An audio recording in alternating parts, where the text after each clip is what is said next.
We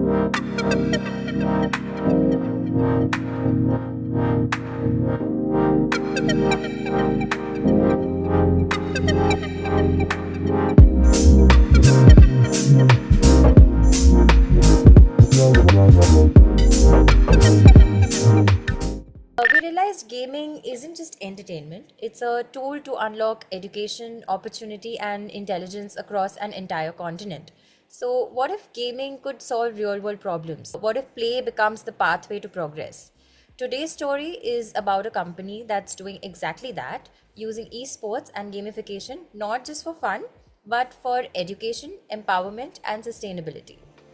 Welcome to Game Changers, Voices of the Industry, the podcast where we explore innovation, creativity, and the future of gaming one story at a time. Today, we're diving into one of the most inspiring stories in global gaming, BARBAH Games, an organization that's building what they call a decentralized African intelligence network. It's a powerful idea, connecting gaming, esports, and education to drive sustainable development and create real world impact. From SDG powered tournaments to gamified learning platforms, BARBAH Games is now transforming how young Africans learn, collaborate, and build their futures. And to unpack this incredible journey, we are joined by Andrew, the founder of BARBAH Games and Metaglobe Technologies. He's a visionary who's proving that gaming can be a force for good, a bridge for opportunity, and a catalyst for smart, sustainable growth. Andrew is leading the creation of Alqebula, Africa's first youth operating system, an ambitious platform that fuses esports, education, and fintech to empower young people through digital inclusion and civic action. Through partnerships with NASIF, the Esports Federation of Kenya, and government bodies, he's helping shape the future of Africa's youth economy, where play meets purpose and impact becomes measurable. Welcome, Andrew. Thank you so much. I'm so excited to be here, Rucha. Yep. Thank you. Uh, so let's start right at the beginning. What first inspired the idea of BARBAH Games? Was there a specific moment that made you realize gaming could just be more than entertainment? Yeah, so like a lot of people during COVID, my previous world, I was in hospitality. I was living in Atlanta, Georgia. For those who might not know, that Atlanta, Georgia is the first state in Georgia to make gaming a collegiate sport. So during COVID, I got to see how esports was being used as a capacity building tool, especially in schools. CBC, which is competency-based curriculum or competency-based education, that's a NASEF initiative, is something that I saw that was struggling in African American schools in the US at the same time in Kenya. And at the core of all of that is how do we drive the continent to a better place using the SDGs? So that's where the nexus of the company and the idea started. Understood. So, before BARBAH Games came to life, what was your own connection to gaming or technology? So before BARBAH Games came to life, gaming for me was a place where I could de-stress. After long hours working in the hospitality industry, I'd come to an afternoon where I could play games, engage with my friends, connect with the guys I haven't seen who are not in state. So this is a space for me to kind of have fun and, take a load off. Got it, yeah. So the concept of merging esports, education, and sustainability, that's such a unique mix. How did those pieces come together for you?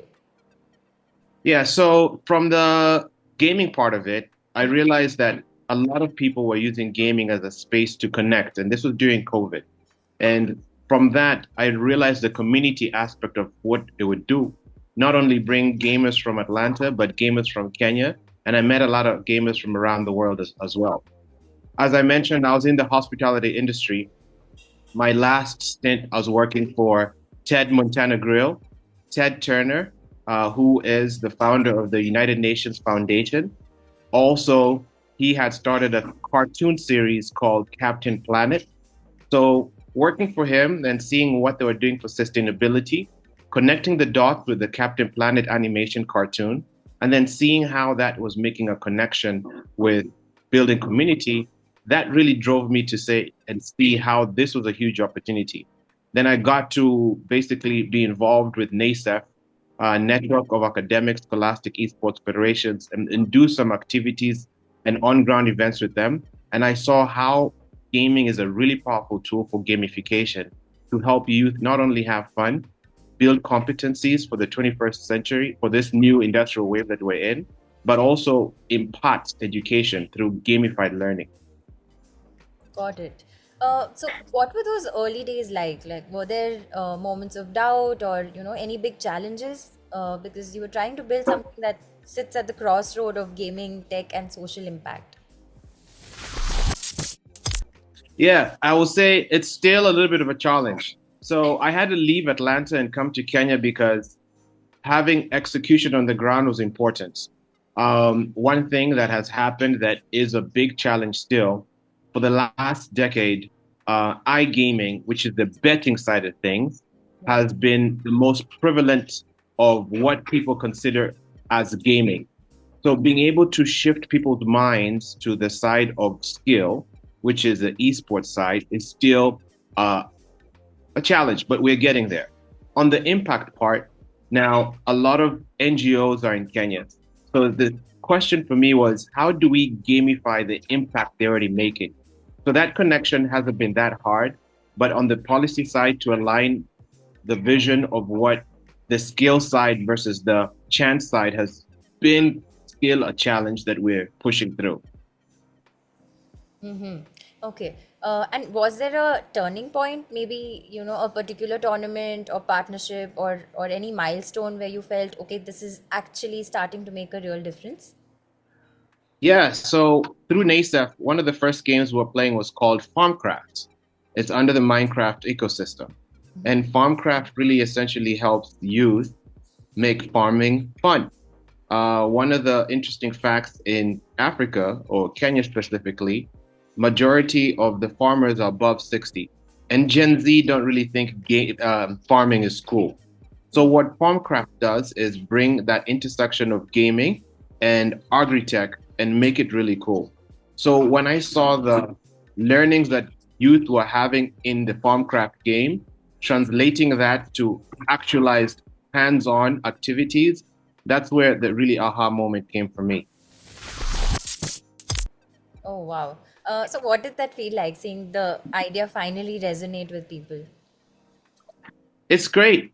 You know, it feels good when you have youth who see something in game, in virtual, translate in physical. And then for them, for the kids mostly, for them, the excitement was like, Mom, Dad, I told you gaming was something that could help me get a job or build a skill. So making that connection for parents and kids in gaming and in real world is really something that I think brings me a lot of joy. But like I said, there's still a lot of work, there's still a lot of games, and there's still a lot of impact that we need to be able to push the SDGs past 30%.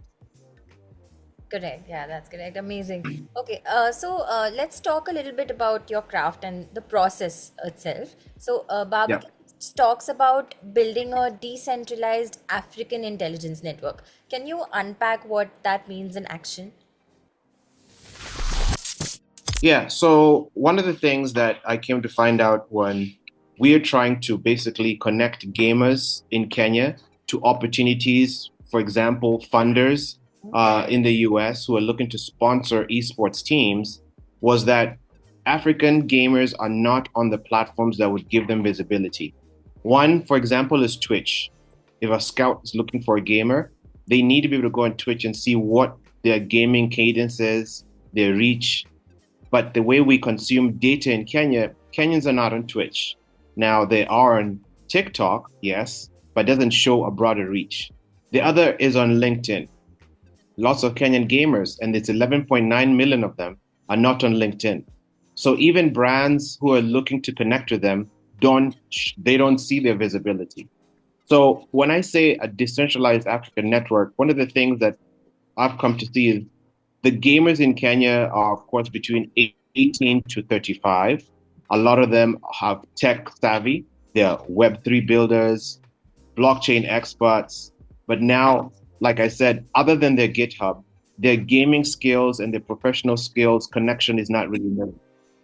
Seeing that AI is democratizing knowledge, being able to show their soft skills using games, critical thinking, digital citizenship is very important. So essentially, what we're doing is taking their gaming skills, aligning it to the games they're playing, correlating that to competencies, their career aspirations, and essentially building a LinkedIn for gamers because that does a couple of things for them. One, it shows brands that we're looking for micro influencers and esports is the next frontier. So they get to see them. And then even with brands, for example, corporate onboarding can be gamified.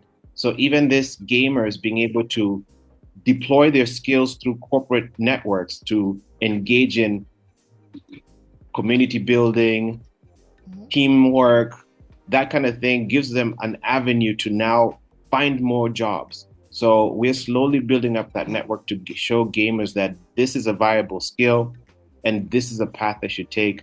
And corporates should connect with these individuals to hire them for not only their content creation, but their influencer marketing using esports as a catalyst. Understood. So you also host what you call SDG powered tournaments. So how do those actually work and how do you blend gameplay with learning outcomes tied to education and sustainability? Yeah, so SDG 4.7, one stands for being able to make sure by 2030, every youth understands what the SDGs are. So we start from that base point, helping them understand what the SDGs are, because the reality is SDGs is just a corporate and an NGO buzzword that the youth on the ground do not connect with. So we start to help them understand what are the SDGs and how does this impact your community. From there, we help break down the different SDGs and how to deploy them in their community. Cleaning up rivers, basically being able to do little farms, vertical farms that can create sustainable farming methods, showing them skills on how to leverage uh, activities around the SDGs to be able to, one, better education, two, connect their gaming industries to jobs. So we make the correlation to what the SDGs are and just break them down for the youth to understand them from an actionable point of view, as opposed to be this corporate buzzword. So far, it's been really great. For this year, we've been focusing on the first four SDGs: no hunger, no poverty, uh, good health and well-being, and quality education. So taking the SDGs in bite-sized pieces and being able to make them actionable has been the focus for this year as we build up to the other to 17. So walk us through your creative process. How do you balance game design, education goals, and community impact all at once? It's a juggle, I'll be honest, right? So we don't necessarily focus on game design. We already leverage the games that are already in market and decide what games are we gonna engage with first. So I mentioned Farmcraft is one of the games we play. There's an organization called Usiku Games here in Kenya who makes some amazing games. So we look at their catalog of games and see how do we connect these games to the activities we're trying to engage in, right? And then also there are now platforms like one of our partners called Get It. They are an ad tech platform helping brands create gamified content to engage with Gen Z. So there's also an opportunity there for game development and design around the SDGs. So on one side, we are connecting potential game developers to these game studios to create games that would speak to what the brand wants.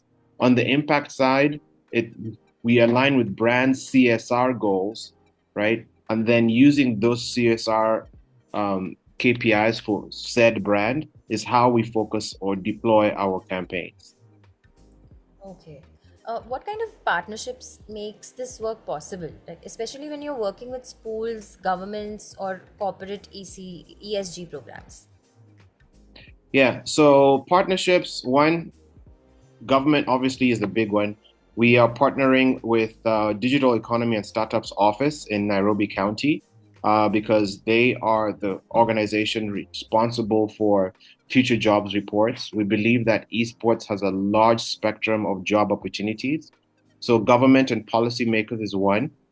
The other, it's really big because esports is really new in Africa, Kenya specifically. We need to be able to align with the Ministry of Education to engage in esports clubs so that they can understand the importance of gamification. Now, don't get me wrong, there have been some schools that are adopting esports. This is mostly private schools, but what ends up happening is the public schools are left out, and that's why we really have to partner with governments to drive policy. And then for corporates, the Global Compact website, which is basically the 10 corporate initiatives underneath the SDGs, is an initiative that corporates align to. So we go to the Global Compact website and see what corporates have dedicated their KPIs or their CSR to whatever SDG. And then from those corporate lists, we now reach out to them to help them meet their mandate, building schools, cleaning rivers, or whatever their CSR initiatives are. So parents, so that's one. So schools, policymakers, and then parents is the other one as well. Because parents are the ultimate decision makers for the young ones who are starting to get into gaming. So once we can align and show that, hey, parents, I understand that you don't want your child to play this game, but the game can be measured or the time can be measured to understand what game they're playing and what skill they're learning from the game. So once the parent understands that from that perspective, they also become drivers of the initiative. So off the top, policymakers, governments, corporates who are signed up to the Global Compact initiative, and parents. Understood. And from a technology standpoint, are you leveraging blockchain, AI, or gamified learning platforms to scale this mission? Absolutely. So on the back end, we are building a blockchain solution. One of the things that we want to be able to do is when corporates put in their CSR into our system, we want to be able to show them that the money and the impact is going directly to the gamer. So we're using smart contracts to be able to send the money directly to the individual.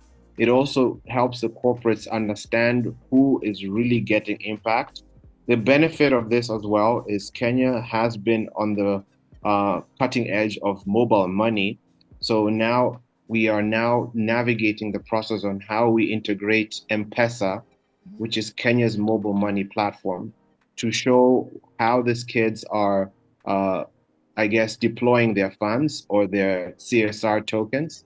The beauty about that is Safaricom under M-Pesa 2 years ago also launched what they call M-Pesa Go, which is basically a financial literacy or mobile money tool for youth 10 to 17.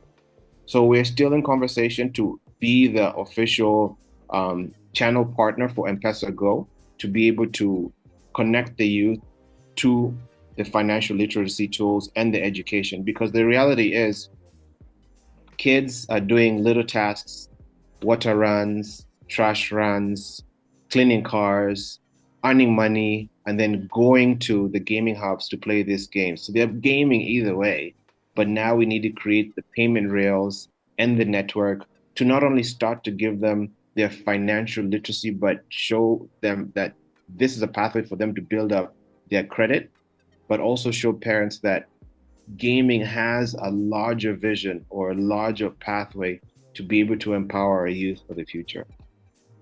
Wow. I love how you've connected esports to impact. Can you give a real example of how that plays out for students or communities? Yeah. So I'll give you a good example. So when we first started this activity, we were playing in Fortnite and would play 11 concurrently with kids in Atlanta and kids in Kenya. So they would show up at the same time to be able to play on this Fortnite map. What has ended up happening, for example, is kids in Atlanta would say, hey, how come Rana is not on the game this time? And Rana would be like, I don't have the 30 shillings, which is essentially 30 cents in US dollars, to play. So there's this community that's being built up where people are sending money to be able to engage with this youth to help them be part of the experience.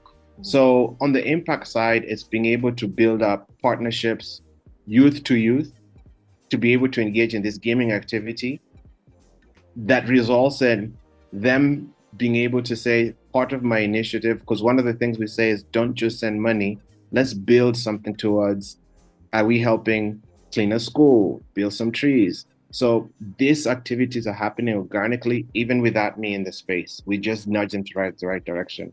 So as we continue our activities, we're excited to see how these relationships are getting built. So let's zoom out a little. How do you view the Yeah. current state of esports and gaming ecosystem across Africa right now?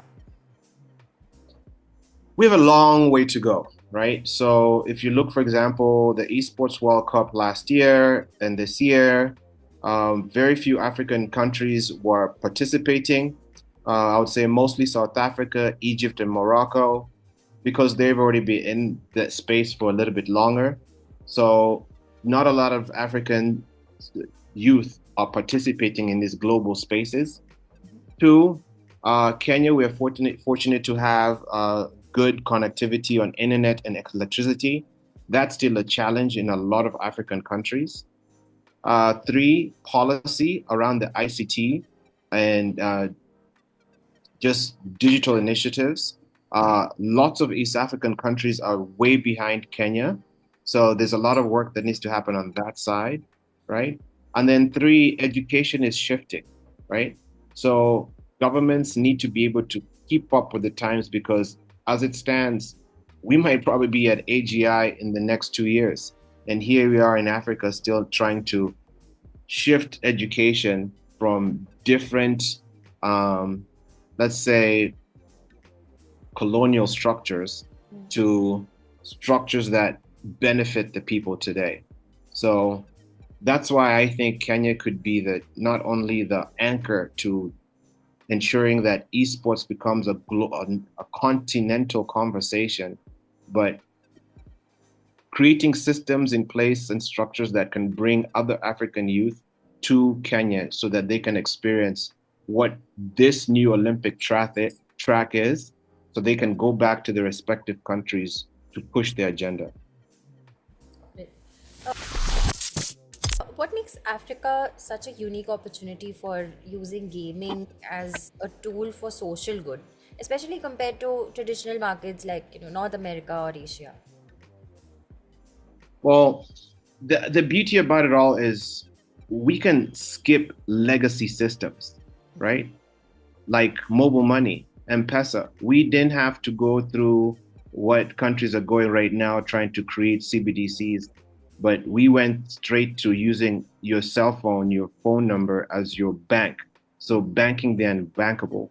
So Africa is unique because one, we can leapfrog education systems, right, that are legacy and be able to integrate new systems right now, which is around gamified learning. At the end of the day, whether we know it is that 1 in 4 people on the planet will be coming from the African continent and the Asian continent. So not only do we have an opportunity to see, we have the opportunity to see what they did in the West, what worked and what failed. We now have the opportunity to skip what failed and go straight to what worked and make that even better. A good example is 5G. I just saw China launching 10G. We can go straight to that, right? And then being able to educate our youth who are the future that this is where you don't need to go to school for X number of years to be able to make an impact. Take, for example, Google and Facebook right now. You can take certificates, do projects, and get jobs. That's how I see it happening right now. So we're in a very unique time on the continent. We're a very unique time on the planet where education is shifting, and we have an opportunity to be that next global workforce. Wow. Okay. How have global brands or investors reacted to what you're building? This idea of aligning gaming with ESG and sustainability goals. They're very aligned. They're very plugged in. But like I said, so the first stage is being able to give these gamers visibility. on LinkedIn, right? Making sure that they know their stats, their streaming. So we're mitigating that by launching a product that we're calling Meta Twin that basically takes gamers' data and gives them these profiles. So the hurdle that we're going through right now is the data collection to be able to showcase or put this gamers on the national or on a global platform. That's one. Two, we are also aligning with the right payment service providers, financial rails, so that we can also ensure that when funding comes in from outside, it's seen and distributed directly to the gamer. Because as we know, a lot of our governments, unfortunately, in Africa, have this stigmatization of corruption.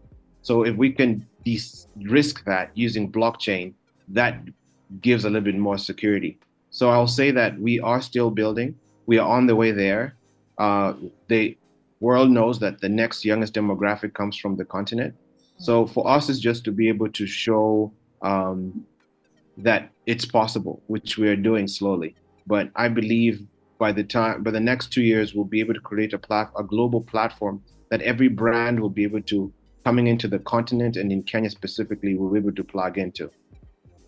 And looking ahead, do you have a long-term vision as well? Like, how do you see BARBAH Games shaping Africa's digital and educational landscape over the next decade? Yeah, so for us, let's just start with 2030. The Sustainable Development Goals target year is expiring and we haven't even reached 30%. So our short to long basically is by 2029 going to 2030, having a continental sustainable development goal esports tournament. That will do a couple of things, highlight the inadequacies or the infrastructure gaps that happen in every country, align the continent to understanding what the SDGs are and our role in pushing them forward. And then two, empowering the youth that together we can push this agenda forward. So that's the medium to long. The longer term goal is being able to position Africa as not only the global workforce capital or the continent, right, through using platforms that are gamified, but being able to cut down poverty using esports as a catalyst and create job opportunities. That's the larger, bigger vision for us. That's such a powerful vision for the continent, and not just creating gamers, but actually creating innovators. So we'll switch gears for a quick rapid fire round. You just have to say the first thing that comes to your mind. I'll ask a few questions and just say whatever comes to your mind first. Is that okay? Okay, let's do it. Okay. Favorite game growing up? Favorite game growing up, Tetris. Okay. One game that completely changed the way you see the world? Fortnite. Okay. Coffee or energy drink before a long gaming session? Cappuccino, of course. Okay. If you could collaborate with any global game studio, who would it be? I would say game studio, basically Fortnite, yeah, UFN. Okay. One African creator or innovator everyone should follow right now. Evans Kirago. All right. And finally, describe BARBAH Games in 3 words. Innovative, youthful, inspirational. Awesome. Love that. Okay, perfect answers, Andrew. You nailed it. What message would you share with young African gamers and developers who dream of using gaming to make an impact?